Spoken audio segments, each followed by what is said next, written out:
Hi, everyone. Welcome to Every Friday with Dan and Olivia. As you can tell, I am neither Dan Miles nor Olivia Dabo. Don't panic. They're here. We'll get to them in a minute. But this is me, Tom Bowers, your friendly neighborhood engineer slash color commentator, and I'm just here to tee up the intro to the show, which is a little bit unusual, which is why they have me doing it. We're going to now listen to something special. This is something Olivia did quite a while ago, a one-act play, if you will. And when it's over, your hosts will be here to do some commentary on it. And I think we're all going to enjoy that because between you and me, they're really punchy tonight. Enjoy Olivia Masters' life. Tom, can I have a cup of tea? Coming. Now, Tom. Yes? Keep it down! 3 sugars. Quiet up there!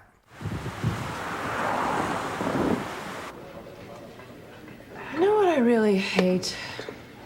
That you never have sex? I was gonna say stress, but the other's bad too. Hey guys! Sorry, excuse me. I've got big news. Big news. Guess. It's still raining out? Bigger than that. Okay, I'm in my civil procedure class, bored to tears, when suddenly it dawns on me. If I finish law school, I'm gonna be a lawyer.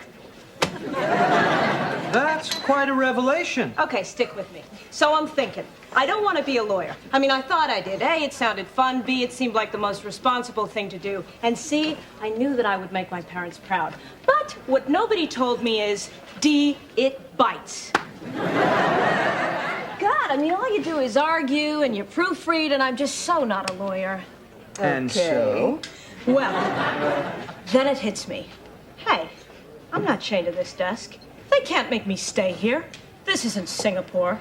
So I get up, I march to the dean's office, and I quit. I quit law school. What? It's over. I'm free. God, what a rush. Good for you. So, Olivia Masters, you just quit law school. What are you going to do now? Well, Adam, I'm going to pursue my real dream with all my energy. Great. What is your dream?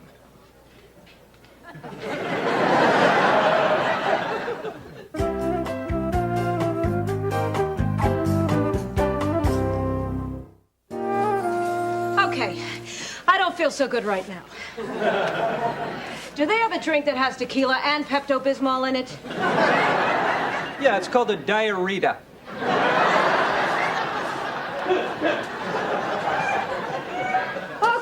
Okay, guys, what am I gonna do now? I'm not in law school, I don't have a job. What am I gonna do tomorrow? Maybe you should have thought about that before you quit. But since you didn't, let's brainstorm. You could join my band. I know you can't sing, but we could set up a Linda McCartney mic for you. I'd offer you a job in the furniture store, but there are a lot of breakables. You know what my problem is? See, I'm pretty good at everything. I wish I were good at just one thing. Then I wouldn't have a choice, you know, like you guys. Thank you. Oh, that's nice.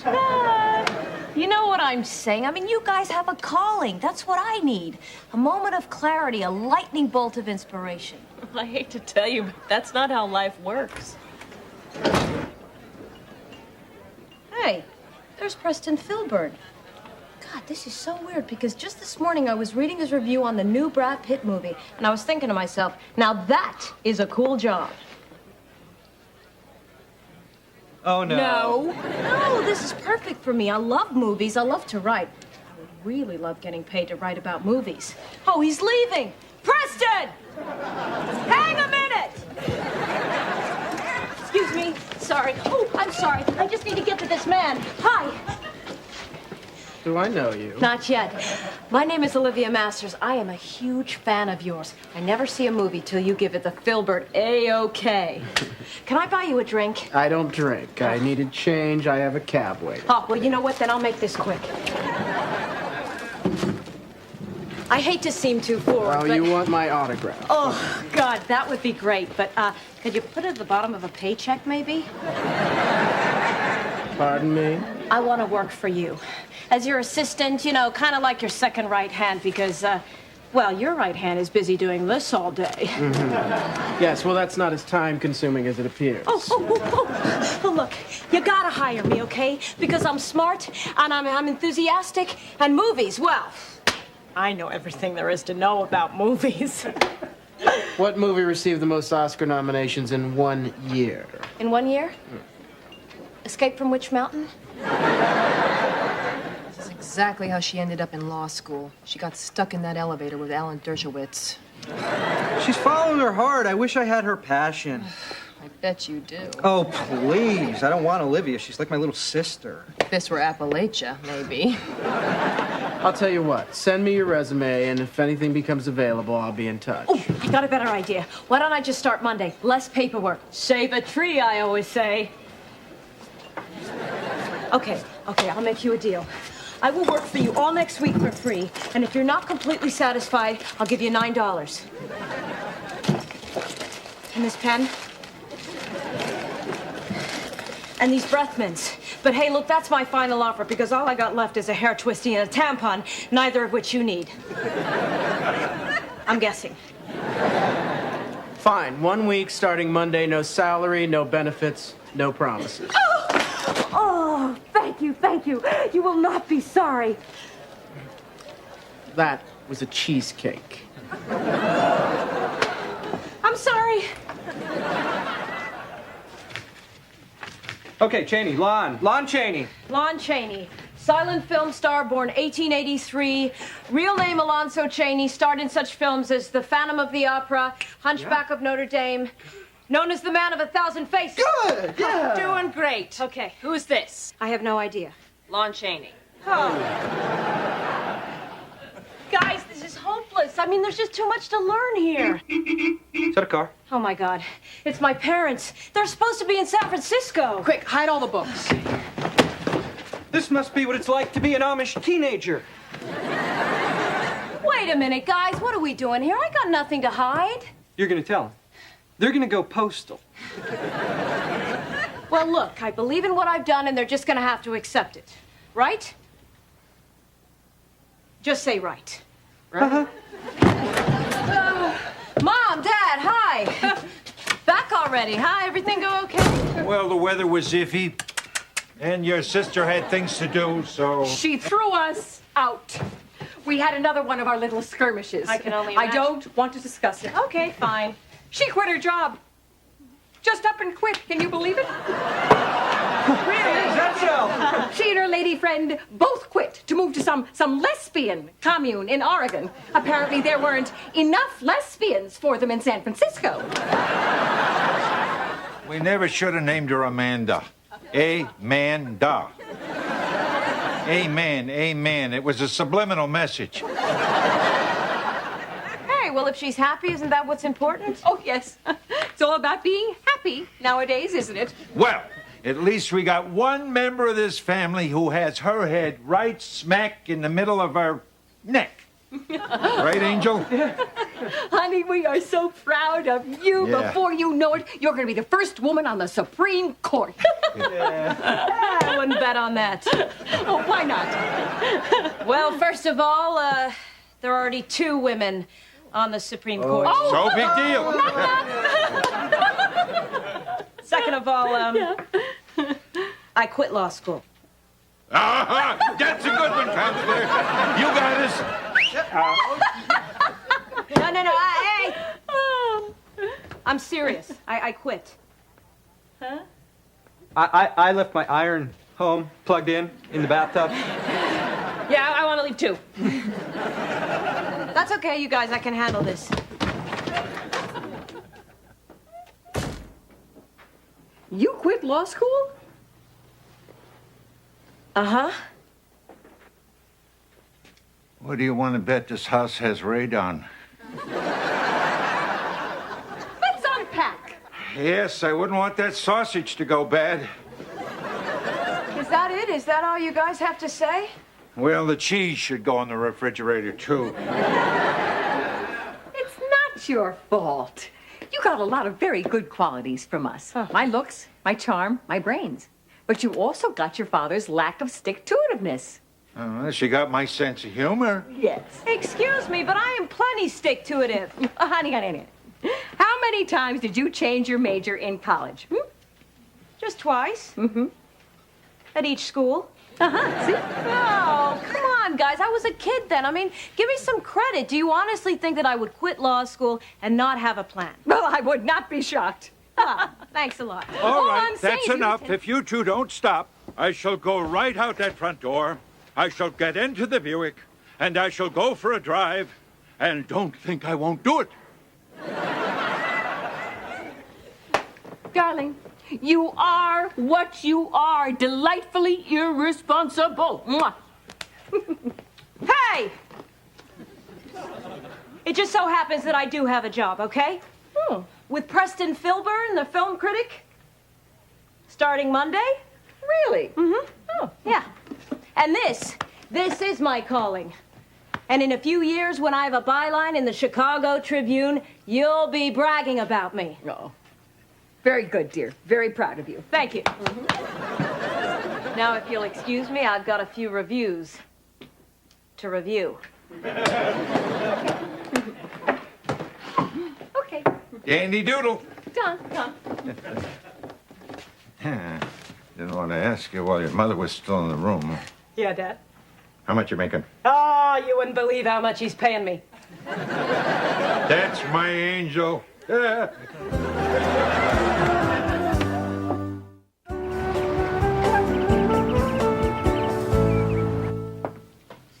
I get you some more coffee? If you need anything, I'll be back here filing tapes.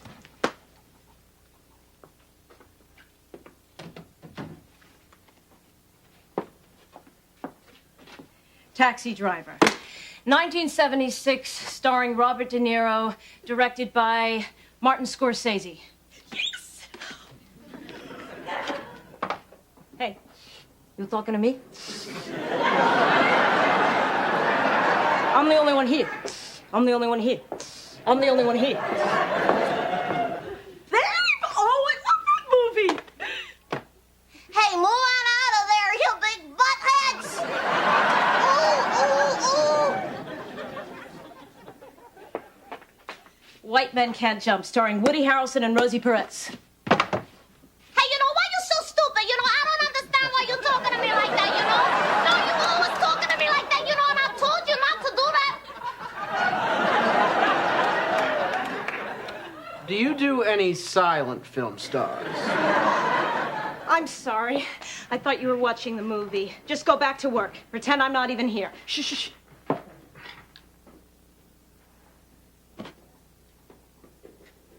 Hey, you know, over the weekend I read a ton of your old reviews from like 10 years ago, and I couldn't believe how passionate they were. Thank you.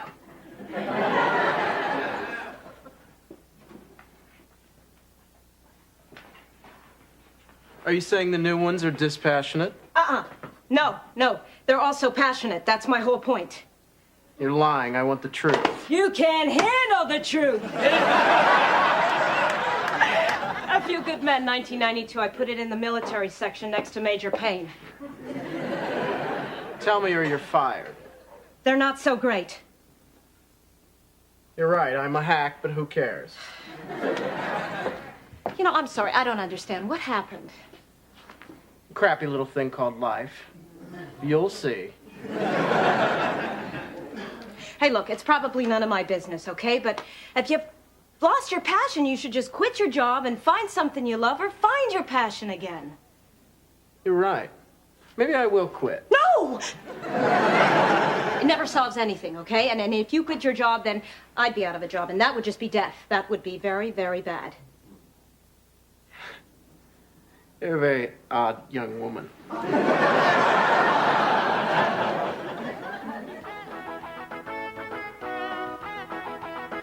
Where's Olivia? This is so inconsiderate. I specifically got here 20 minutes late so I wouldn't have to sit around.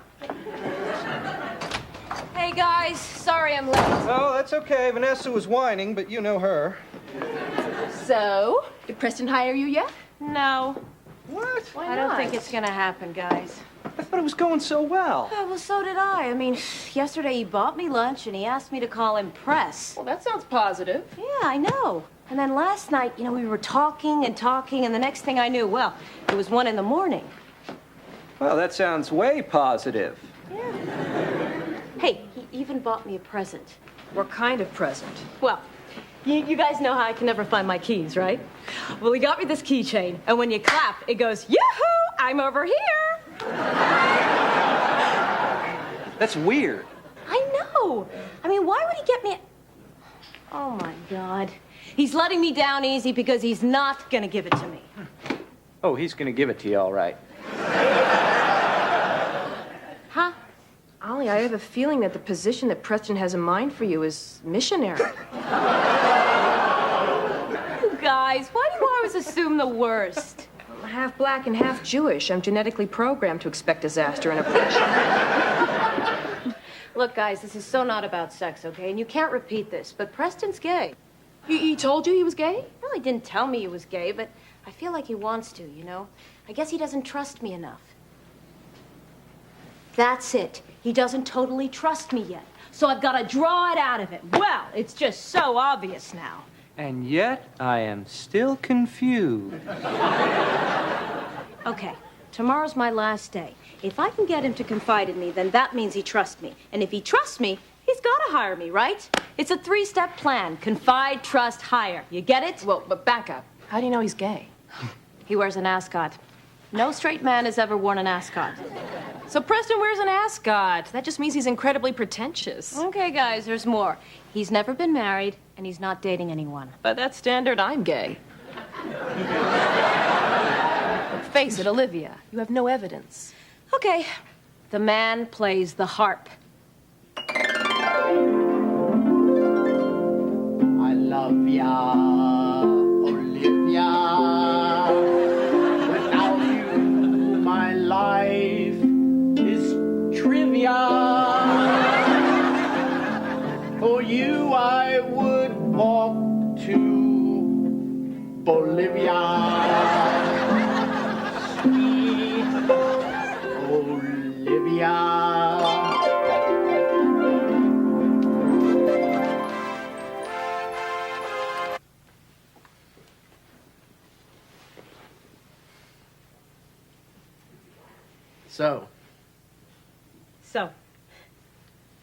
So, what did you think of the movie? I liked it. What did you think? I liked it. What are your feelings about the relationship? Huh? In the movie. I'm glad you asked. I approved of it. I mean, sure, they're an unlikely couple, But when two soulmates find each other, be they a beaver and a bobcat, a man and a woman, a man and another man. Go on. Well, they shouldn't let anything stand in their way, No matter how much pressure they get from society, from their family. Oh, I couldn't agree more. Oh, I'm glad. I want you to know that I am very discreet. Whatever happens in this office stays in this office. You can trust me. And based on that trust, I hope that we can have a very long and fruitful relationship. So you think I should go for it?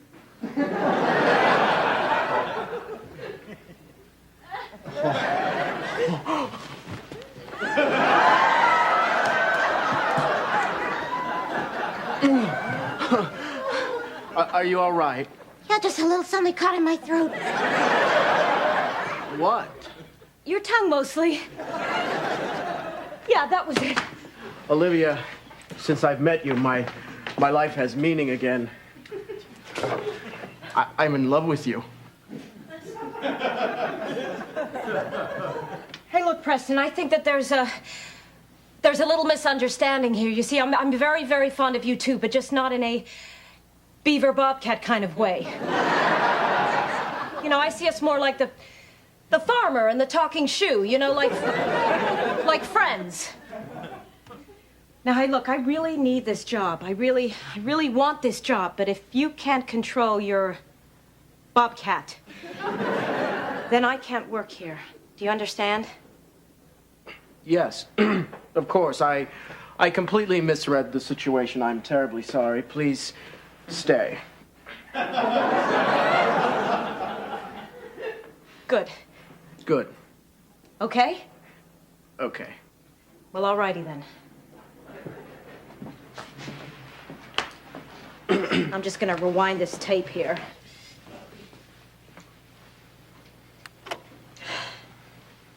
I want to nuzzle in your nubile bosom and live there all my days. I really gotta go. Olivia, please don't go. I've written you a love song. Let me play it for you.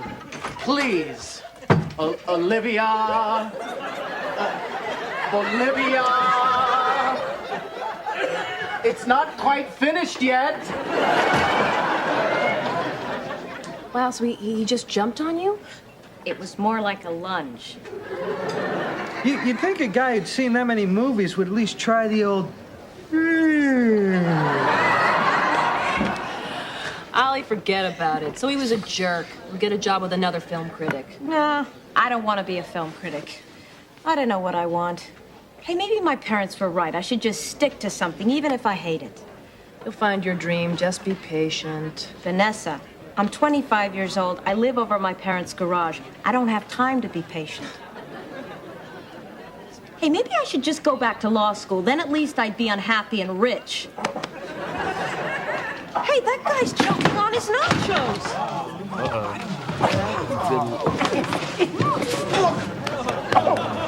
It's unbelievable. You just saved his life. I did, didn't I?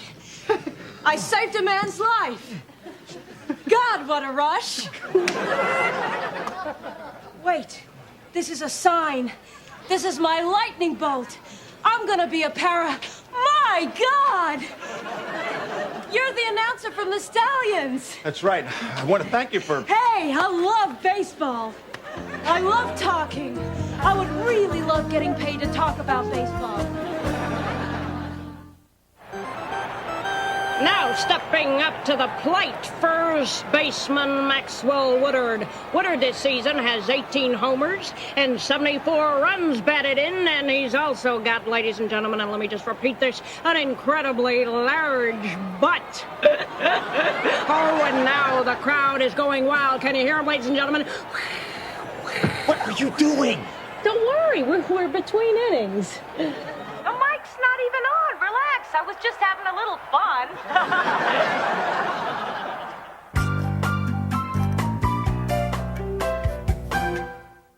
Okay, let's talk about Olivia Masters' life.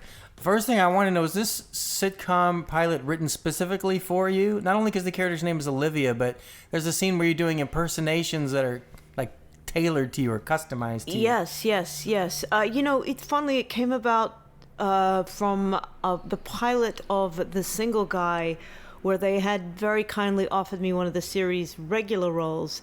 But it wasn't as interesting to me as the guest star role, which was kind of this character, this woman who's, kind of a East Coast, Upper East Side nightmare date. Mm-hmm. Who's like, well, as a matter of fact, I had an amazing drink last night with Bobby. And Jonathan Silverman says, Hitchinson? And I go, no, De Niro.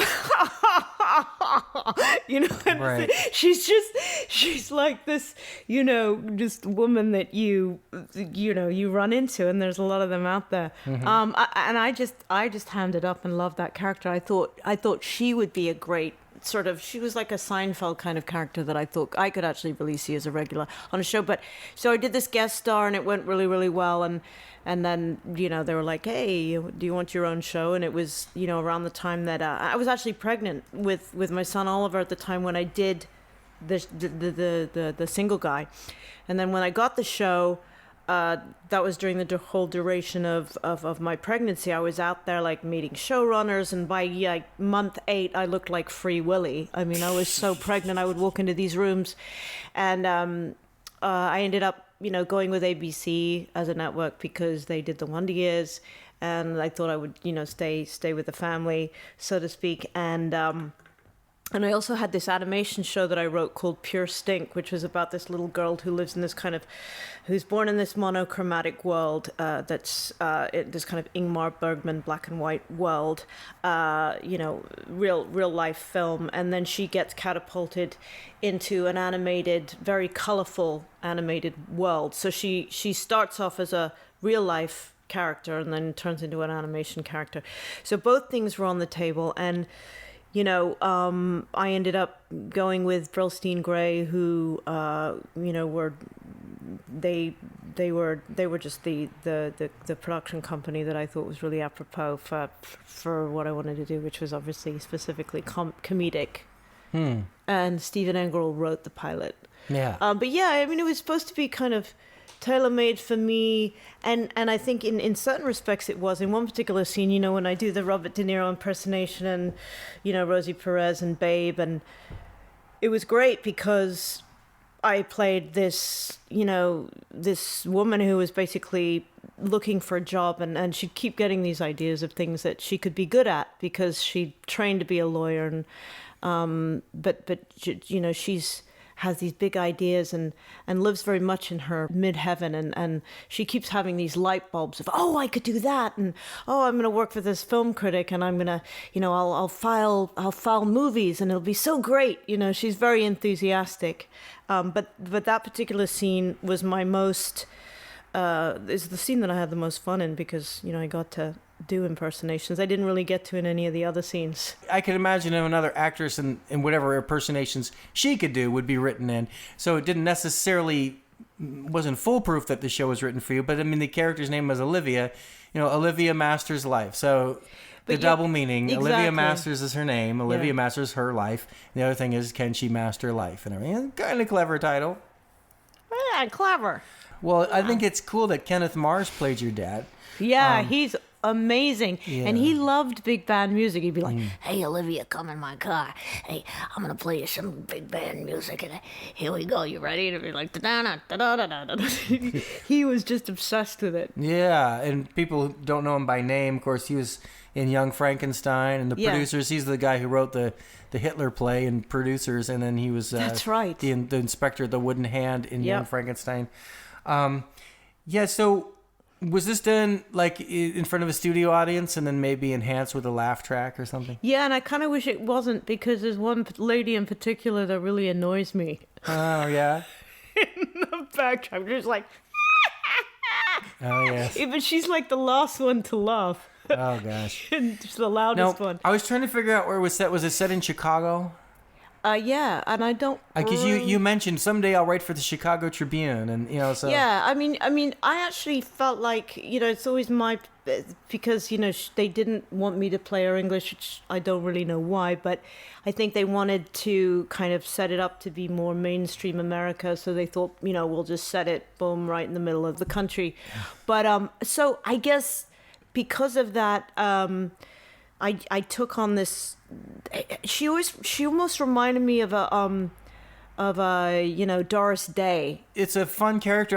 I would want to see other adventures with Olivia Masters. Yeah. So how many shows have you been involved in that are pilots, or how many pilots get made that don't get made into a series? It seems like a lot. A lot more than do. I mean, it's just so competitive, and nowadays it's even more it's changed even more dramatically, where they don't even make an entire pilot. They'll do like a 20-minute or 10 minutes. A taste of it. So that the networks have to spend less money, and you have a taste of it rather than, spending more money and losing it. But if you have an infant son at home, do you really want to be carrying the starring role of a weekly sitcom on your shoulders? People do it.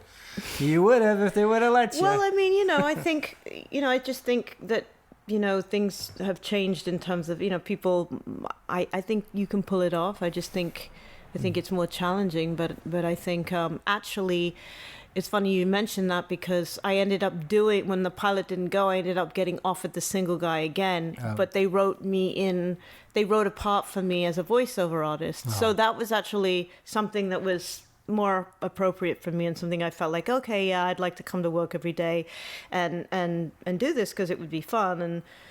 she's kind of like me, and she was English, and so I did a year of that while Oliver was, a baby, and the hours were like 9 to 5, and so we tape on Fridays. The same. I mean, Seinfeld was shooting literally just down the road, and Brad, who's Julia Louis-Dreyfus's husband, Brad Hall, he was the creator of the show, and so he was great to work with, and Julia would come on the set all the time, and it was kind of almost like a poor man's Seinfeld. I mean, I think in many respects they were trying to emulate that show and have it be as clever. Well, I have good news for the people who just listened to that on 2 levels. The performance you're talking about in Single Guy is on your website. You can see that. It's funny. The date from hell, you called it, and everything. The Nightmare Date. Nightmare Date, whatever. Her name was Marie. And also the entire pilot we just listened to, you don't have to just listen to it. You can go see it. The whole thing is on Olivia's website. You can go experience it again with the visuals. I just wanted to do sort of a radio play of it since our podcast is an audio presentation and find out from Olivia what it was How like. How very George Burns and Gracie of you. So yes, this isn't a normal episode with a Tom at 20 or a Tom at 50 or a song in or a song out. Although I do like the song that's in there, the harp song about. Oh yeah, I love you, Olivia. Ryan's Olivia with trivia in Bolivia and. Oh, I meant to tell you. I was meaning to tell you this. Yeah. We had an opportunity to get Bed Bath & Beyond to sponsor our show, but they wanted you to change your name from Olivia to Olive, Laugh, and Love Ya. Are you serious? You're just telling me this now? Okay, I'm so gullible. I was like, you should have changed it. Live, laugh, and love you, and then we got the money. Okay, well, I can tell everybody we're not going to do this again because I don't think you've been in any other unaired pilots that star you, have you? Yeah. You have? Let's hear about that. I think one called Shenandoah where I played like a sort of Betty Davis Southern belle. Lovely. Now, that's probably even more rare than the last good time. Me and Kate Mulgrew. Oh, yeah? Yeah. How come it's not on your comprehensive website? I don't know, but maybe I'll put it on there. Please do. It's about the North and South, It's a period piece. A period piece. Yeah. I wore a corset. It was too tight. Something tells me we should have hit stop 4 minutes ago.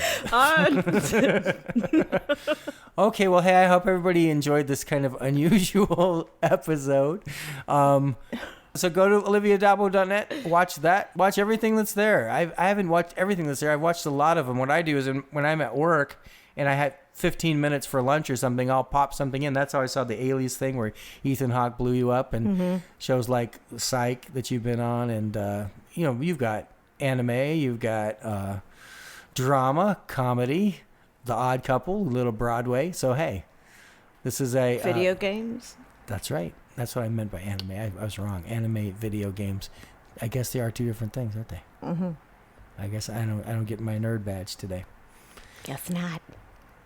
Yet again, I will say, I hope everybody liked this weird, crazy.